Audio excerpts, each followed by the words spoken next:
ও মা বোনেরা, একটু খেয়াল করতে হবে, সেটা হলো 1915 সালে ও বন্ধু, আফগানিস্তানের রাজধানীর নাম হলো বাবেল। এই বাবেলের 100টি সাধবী মা, উনি কিন্তু যায় নামাজে নামাজ পড়ার পরে এরকম একটা বই নিয়ে নামাজ শেষে তিনি কান্না শুরু করলাম। তার 2টা সন্তান, একটা ছেলের নাম হলো মুহাম্মদ আর একটা ছেলের নাম হলো আহম্মদ। 2টা ছেলে এইবার এসে বলল, মা কেন তুমি কান্দেছো?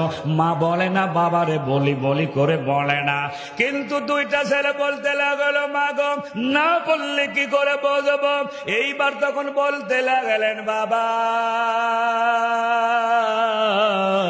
এই যে বইটা দেখতেছো, এই বইটা লিখেছে ভারতের ভোলানাথ, আমাদের সবচাইতে হৃদয়ের স্পন্দন, যাকে আমরা মহব্বত করি, ভালোবাসি, যার আদর্শ মানলে তার জন্য জান্নাত ওয়াজিব হয়। আল্লাহু আকবার কর। এই বিশ্বনবী মুহাম্মদ সাল্লাল্লাহু আলাইহি ওয়াসাল্লাম সম্পর্কে একটা বই লিখেছে ভারতের ভোলানাথ। এই শয়তান বইটার নাম দিয়েছে রঙ্গিলা রাসূল। এই বইয়ের ভিতরে রসুলকে নিয়ে খারাপ উক্তি করা হলো। আজকে দেখেন তো আমাদের সমাজে এমনও আছে, এই যে 5 তারিখের আগে মসজিদে বয়ান করার পরে আল্লাহ রসুলের বিরুদ্ধে খারাপ কথাবার্তারা ওই নাস্তিকের দলেরা বলল, এইবার মসজিদে আমি ঘোষণা করলাম, কিন্তু দেখা গেল মুষ্টিময় কয়েকজন মানুষ মিছিলে আসলো, কিন্তু আরো অন্য যারা মসজিদে প্রায় 1000-এর মতো লোক হয়, মনে হয় 100-200 জন লোক ছাড়া বাদ বাকি লোক সবাই কিন্তু বাড়িতে চলে গেল। তাহলে তখন কিন্তু আমরা বুঝে নিলাম কতটুকু তুমি রসুল প্রেমিক।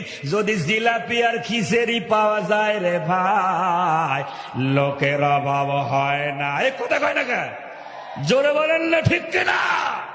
তাহলে রসুলের বিরুদ্ধে কমেন্টস করলো ওই শয়তান নাস্তিক, আর আপনি শোনার পরেও কিন্তু আপনি কেন প্রতিবাদ করতে গেলেন না? ইমানদারের কাজ হলো 3টা। 1 নাম্বার হলো সৎ কাজের আদেশ দিয়া, আর 2 নাম্বার হলো অসৎ কাজের বাধা প্রদান করা, আর 3 নাম্বার হলো তুমিনুনা বিল্লাহ।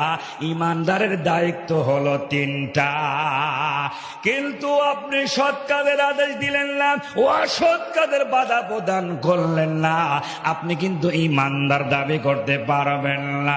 এই জন্য আমার ভাইরা, ওই মহিলা তখন বইটা নিয়ে যখন কান্না করতেছিল আর বলতেছিল, বাবা তোমাদের মতো 2টা সন্তান আমার থেকে কি লাভ হবে?